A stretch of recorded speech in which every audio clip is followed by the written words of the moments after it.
For almost 20 years, John Cena was the guy who told us we couldn't see him. The brightly colored t-shirts, the hustle, loyalty, respect, the smiles for Make-A-Wish kids. Bro was the ultimate good guy. He was the symbol of hope. But in 2025, everything changed. Cena shocked the world by turning heel, betraying Cody Rhodes, and teaming up with The Rock. And turns out it was the most awaited heel turn in wrestling history. Yet, it flopped. Badly. So today we're not just going to tell the story of Cena's heel run, we're going to grade it. Yes, every category: feuds, promos, storyline, believability, booking, fan reaction, and legacy. And at the end, we'll give John Cena's heel turn a final verdict, so stick with us till we pass the final judgment. Feuds. Grade D+. The backbone of any heel run is who you feud with. Hulk Hogan had Sting, Triple H had The Rock and Austin, Roman Reigns had literally everyone. But John Cena? His heel run started hot with Cody Rhodes. But instead of dragging that feud with months of drama and cashing out on it, WWE rushed it straight into a WrestleMania match. And even there, the story tanked. Cody lost momentum, Cena won the title, and the feud ended with more confusion than heat. After that, things got even worse. Bro had a toothless match with Randy Orton at Backlash, which Screen Rant literally called anticlimactic. Then Brock Lesnar returned at SummerSlam to overshadow him. None of these feuds depicted the historic heel run. While Cena was at fault, WWE had an even bigger role in ruining this. I mean, instead of building dream rivalries, Cena versus Punk, Cena versus Cody 2.0, Cena versus Orton with a darker edge, WWE gave us half-baked rivalries that were just too soft and volatile. They were over before we knew. Grade D+. Only Cody had potential, but it got squandered. Storyline, grade F. This is where WWE completely dropped the ball. They had hired the writers from Game of Thrones seasons 7 and 8. There is no way a normal writer could come up with something this weak and floppy. The whole turn started with Cena aligning with The Rock, which felt legendary at first. But then The Rock vanished back to Hollywood. That left Cena standing around with no clear direction. And then, they randomly threw rapper Travis Scott into the mix to help Cena win the title. Yeah, Travis Scott. I mean, who was next? Chris Martin? Damn! It felt more like a publicity stunt than a storyline. Fans were confused, critics called it messy and incoherent, and honestly, they were right.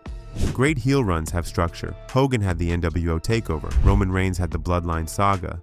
Cena, he had the disappearing Rock and a cameo from Travis Scott.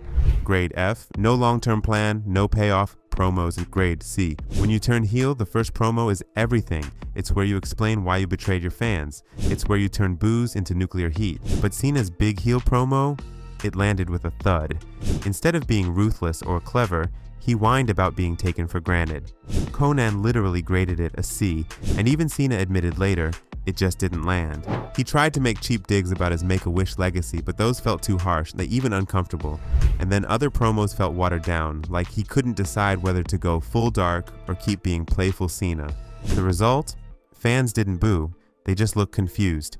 Grade C, not a disaster, but nowhere near the venom we expected. Believability grade D+. Here's the thing, for a heel run to work, fans have to believe it, and the truth is, by 2025, fans didn't believe John Cena as a villain. Back in 2010, when Cena Sucks chants were deafening, it could have worked, but in 2025, fans respected him too much. He'd gone part-time, he'd put over young stars, and his Hollywood career made him more beloved, so when he turned heel, the crowd just wouldn't boo. At WrestleMania 41, fans actually booed Cody Rhodes and cheered Cena when he won his record-breaking 17th title. That should have been his ultimate evil triumph. But instead, it looked like a babyface coronation. Grade D+, Cena just wasn't believable as a bad guy anymore. Booking at grade D-. Creative decisions are everything. And WWE's booking here was a train wreck. His matches were filled with interference and overbooked nonsense, and the WrestleMania finish was ranked as one of the worst of the year by the Sportster. His feud with Orton ended without impact. At SummerSlam, his entire heel arc collapsed as Brock Lesnar returned and Cena teased going back to being a face. Instead of pushing Cena as an unstoppable monster heel, they made him look inconsistent and goofy. Grade D-. WWE didn't know what to do with him. Fan reaction, grade C. Now here's the interesting part. Fans didn't boo Cena the way WWE wanted. But they didn't fully reject the heel turn either. Older fans respected the effort, saying at least he tried something new, but younger and nostalgic fans were furious, calling it a taint on his legacy. One Reddit user said it best, Cena should have retired as a babyface, that's who he'll always be. And then there was Logan Paul, who roasted Cena on and off TV as a man in a midlife crisis and a puppet for WWE brass. As much as people hated Logan Paul saying it, it kinda stung, because he wasn't entirely wrong.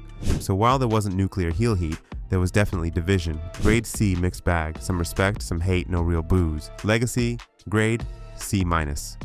At the end of the day, what did this heel run do for John Cena's career? Honestly, not much. Hulk Hogan's heel turn reinvented him and changed wrestling forever. Roman Reigns' heel turn made him the biggest star of the last decade. John Cena's heel turn?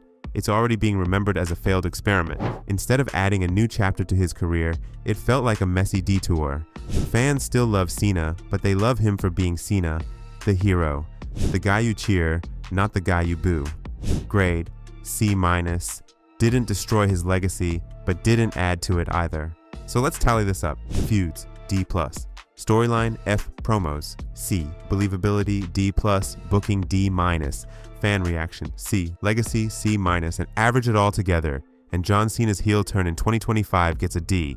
Not the worst thing WWE's ever done, but considering the hype, the build-up, and the potential, it's one of the biggest letdowns in wrestling history, and maybe that's the lesson. Some wrestlers are just not meant to be heels. No matter what WWE throws at us, John Cena will always be the guy the fans want to cheer.